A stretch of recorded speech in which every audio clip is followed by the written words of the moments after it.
When a famous person dies suddenly, many people's reactions are, I'm in shock. It can't be true. I can't believe it. And people, maybe some of us, react this way because we forget about the ultimate purpose of life.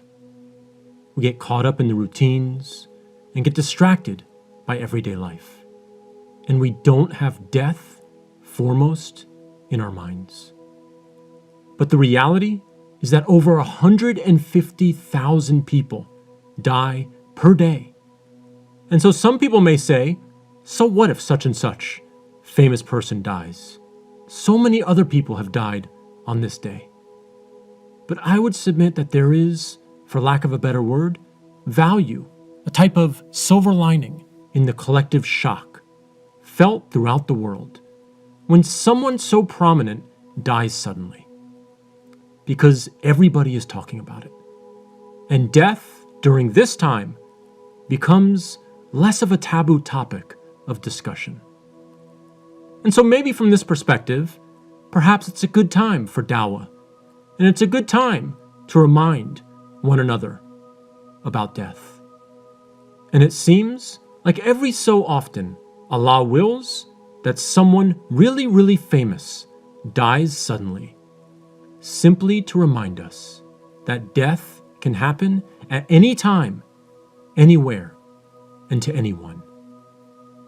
A few examples that I can relate to as an American are JFK, Princess Diana, Michael Jackson, and Kobe Bryant. And there's many others. And just because I'm using these people as examples does not necessarily mean I'm holding them in a high esteem. My point is that these were very famous, recognizable people in their culture and in the world who died suddenly and served as a collective shock to millions upon millions of people around the world. But the message that I want to leave with you today, whether it be the death of a big celebrity or the death of a loved one, or some tragic event in your life or in society, don't let tragic instances be the only case when you think about death. We Muslims, and all those who believe in accountability before our Creator, should think about death as much as we possibly can in our daily lives. And this is not to depress us, but rather it's meant to do two primary things: to motivate us to cherish each and every moment we have, and to motivate us to prepare ourselves for that inevitable event, the event of death. And the best way that we can prepare ourselves for death is to be the best Muslims, the best human beings that we can possibly be. And the famous quote that we always hear from the Quran regarding death is Surah 4, Ayah 78.